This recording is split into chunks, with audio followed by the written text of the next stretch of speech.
Solid Records. A capital vision. I'm a dancer captain. Solid. Zvino vasuta mushagara kumateresi atidi vatushushe vanhu ava simplexi chekunyengerera apana chakazvipana napagoterera sevana hatiziyane kundifunza chi ndinoti captain kundiudza chi life yangu yako unochusa chi zvambodi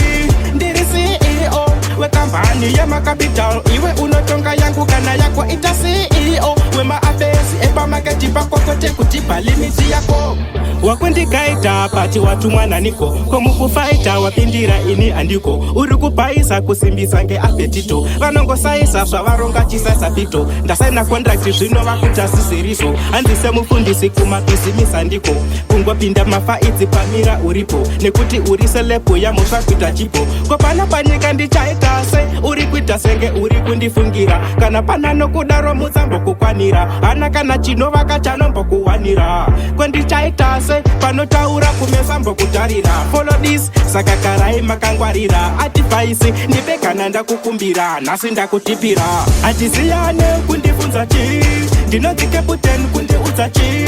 life yangu yako unochusa chi zvambodi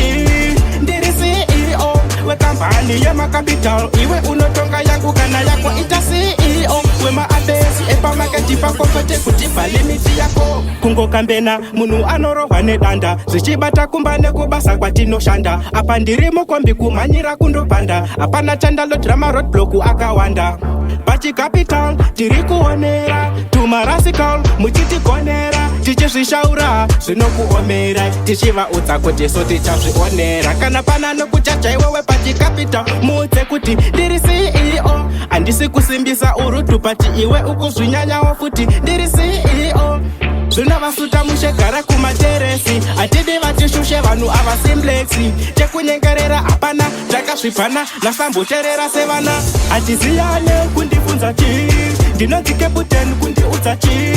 life yangu yako unochusa chi zvambodi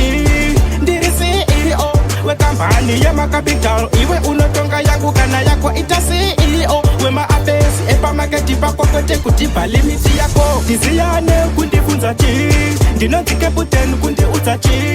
life yangu yako unochusa chi zvambodi